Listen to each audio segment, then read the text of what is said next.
Assalamualaikum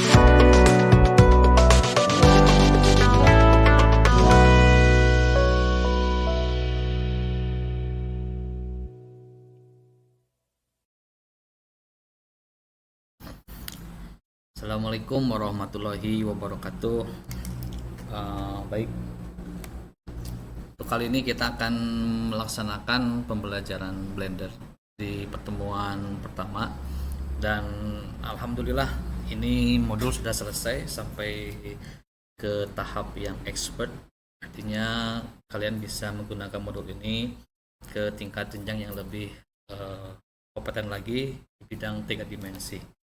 Saya sengaja membuat modul ini untuk memberikan kompetensi yang lebih kepada siswa-siswi untuk belajar komputer grafis dan multimedia di fase E kelas 11, baik itu di semester 1 maupun di semester 2. Nah, kenapa ini perlu dipelajari di jurusan PPLG? Karena di bidang PPLG itu kan sekarang ada pengembangan game. Game itu adalah salah satunya 3 dimensi, sehingga untuk belajar game dan animasi kita butuh yang namanya pembelajaran modeling 3 dimensi atau 3D. Modul ini disusun sesuai dengan kompetensi yang ada di PPLG, dan insya Allah sudah sesuai dengan capaian kompetensi yang ada di jurusannya. Nah, untuk pertemuan pertama kita akan belajar bagaimana cara memahami konsep-konsep 3 dimensi sesuai dengan aplikasi yang kita gunakan, yaitu aplikasi Blender. Nah, di sini ada beberapa pengertian, silakan nanti dibaca ya terkait dengan teori-teorinya, yaitu teori tentang komputer grafis. Ada beberapa menurut ilmuwan. Di sini menurut William M. Nerwan dan Robert B. Sproul tahun 1979 mengatakan bahwa komputer grafis merupakan teknik untuk menghasilkan citra dan komputer, baik dalam bentuk 2 dimensi maupun 3 dimensi, untuk berbagai keperluan seperti desain, simulasi, game, dan hiburan. Sehingga bisa kami simpulkan bahwa hubungan antara komputer grafis dengan multimedia adalah bahwa komputer grafis berperan dalam membuat gambar digital, baik itu model 3 dimensi, animasi, games yang menjadi bagian utama dari multimedia. Tanpa komputer grafis, multimedia tidak akan memiliki elemen-elemen visual yang menarik dan interaktif. Kemudian saya singkat saja, intinya saja bahwa kita belajar 3 dimensi ini adalah untuk supaya kalian ahli di bidangnya, yaitu di bidang komputer grafis dan multimedia. Adapun beberapa yang perlu kalian kuasai nanti adalah satu, menguasai secara digital, secara modeling, dan secara animasi. Kemudian multimedia menggunakan komputer grafis untuk menyampaikan informasi-informasinya.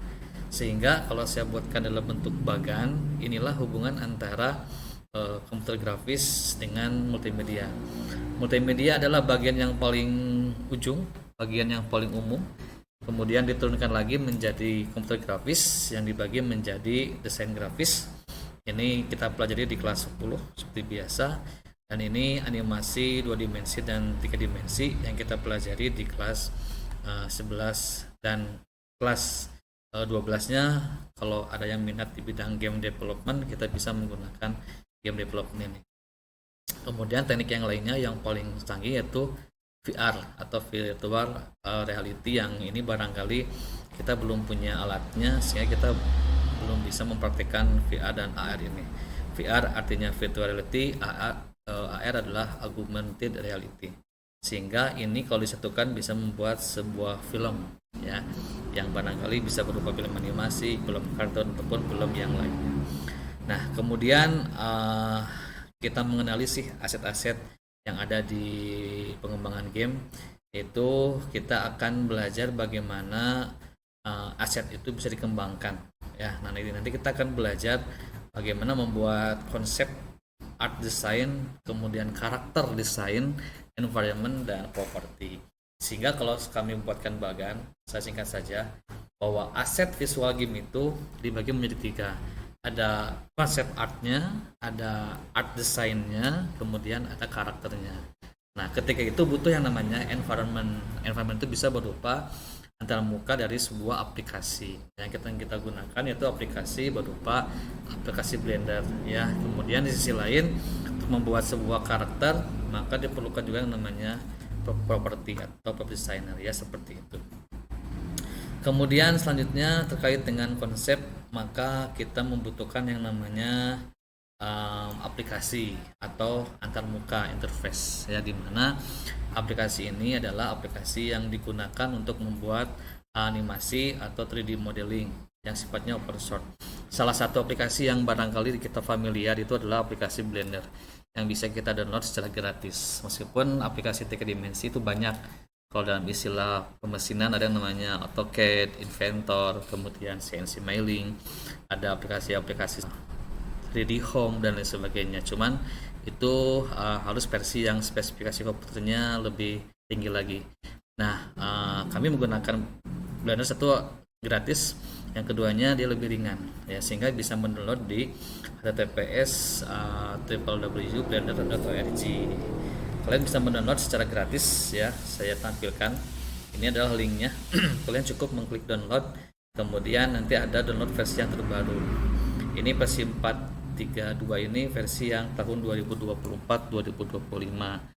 Nah, kalau spek ini spek yang lebih tinggi lagi, nanti ada spesifikasi minimum yang mungkin diperlukan supaya aplikasi ini bisa berjalan dengan lancar di spek yang kalian gunakan. Nah, namun di modul ini karena spek yang digunakan itu Core i5 atau Core i3, maka kita bisa melihat versi yang sebelumnya. Nah, silakan bisa mendownload versi yang sebelumnya itu di download. Ada yang versi Blender 2, ada versi yang 2,4 dan lain sebagainya. Atau bisa mendownload di sini. Kita klik download any Blender. Nah, inilah versi Blender yang barangkali sesuai dengan spesifikasi yang kita gunakan ya. Nah, kemudian versinya pun banyak. Ini dari mulai tahun 2003 ya. Kemudian terus ke sini sampai tahun 2000, sekarang 2025 pun ada. Cuman yang saya gunakan itu menggunakan Blender 3.6 yang tahun 2023. Kenapa saya gunakan yang 3,6? Keterangannya adalah di sana sudah diperkecil dari mulai ukurannya, dari mulai spesifikasinya, sehingga bisa berjalan di komputer yang lebih ringan. Nah, spek yang perlu kalian miliki komputernya adalah spesifikasinya minimal Core i3 ya, kalau dari Intel. Kalau dari AMD minimal menggunakan AMD Ryzen 3 atau generasi yang ketiga. RAM minimal 8 GB, maksimal diusahakan 16 GB supaya bisa berjalan dengan baik. Kemudian VGA-nya bisa dari Nvidia, bisa dari AMD Radeon ya. Kalau Nvidia gunakan GTX yang 1050 itu biar lebih stabil dalam bidang grafisnya. Kemudian kalau di AMD gunakan Radeon ya. Penyimpanan harddisknya bisa menggunakan HDD atau SSD. Lebih baik sih ya SSD, supaya apa? Supaya tadi mengcopy paste-nya, menduplikatnya, atau cara penyimpanannya lebih cepat, minimal 256 GB ya. OS-nya bisa menggunakan Windows 10, 11, 12 atau bisa menggunakan Mac OS kalau laptopnya Apple. Nah, spesifikasi yang direkomendasikan yang mungkin lebih stabil, lebih enak, itu kita bisa menggunakan prosesor di Intel Core i7. Kalau AMD menggunakan Ryzen yang ke-7. RAM diusahakan 16 GB, Nvidia-nya diusahakan Nvidia RTX 3060 atau AMD. Kemudian setelah itu SSD-nya bisa menggunakan yang 512 GB ya. Kemudian operasinya kalau pengen stabil bisa di Windows 11, kemudian Mac OS terbaru ataupun Linux terbaru. Nah, dari hal itulah maka kalian harus bisa belajar itu lebih maksimal di versi-versi yang kalian gunakan. Ya, seperti itu. Nah, apa sih manfaatnya kita belajar ini? Satu, yaitu kalian harus bisa menguasai dalam hal kepekerjaan, kuliah, dan wirausaha. Kalaupun yang mau bekerja itu bisa membuka peluang karirnya di bidang industri kreatif seperti animasi, anime, desain games, arsitektur barangkali atau perfilman. Ya, ataupun bisa digunakan untuk pembuatan desain produk-produk yang bersifat simulasi atau bidangnya manufaktur ya. Kemudian dalam bidang pendidikan jelas ini dibutuhkan sekali sebagai basic siswa untuk membantu dalam bidang desain grafis, arsitektur, animasi, dan multimedia. ya bisa masuk ke jurusannya di bidang teknik, di bidang arsitek atau teknik sipil barangkali, supaya menjadi basic nanti ke depan di kuliahan ya, atau bisa meningkatkan keterampilan teknis yang berguna di bidang akademik. Kalaupun mau berwirausaha, bisa membantu dalam pembuatan produk digital seperti aset-aset games ya, model-model 3D dan animasi, ataupun bisa digunakan untuk menciptakan konten media sosial yang lebih menarik lagi yang bisa dijual secara online. Inilah hasil-hasil yang barangkali akan kita praktekkan, di mana kalian bisa lebih explore lagi menggunakan Blender. Contoh hasilnya bisa menggunakan desain interior.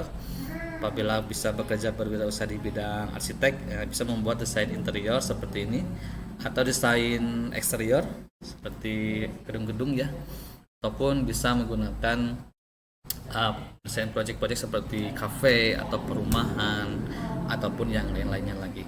Atau bisa lebih expert ke desain karakter seperti kartun ya, kemudian anime, membuat 3D desain bentuknya objek dan sebagainya.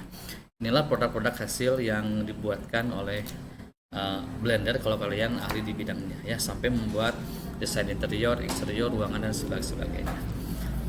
Nah, untuk mengenal aplikasi Blender, kita masuk nanti ke pertemuan selanjutnya. Itu barangkali gambaran lebih umum terkait dengan Blender, dan nanti kita akan mempraktekkan Blender di sesi yang lainnya. Terima kasih. Assalamualaikum warahmatullahi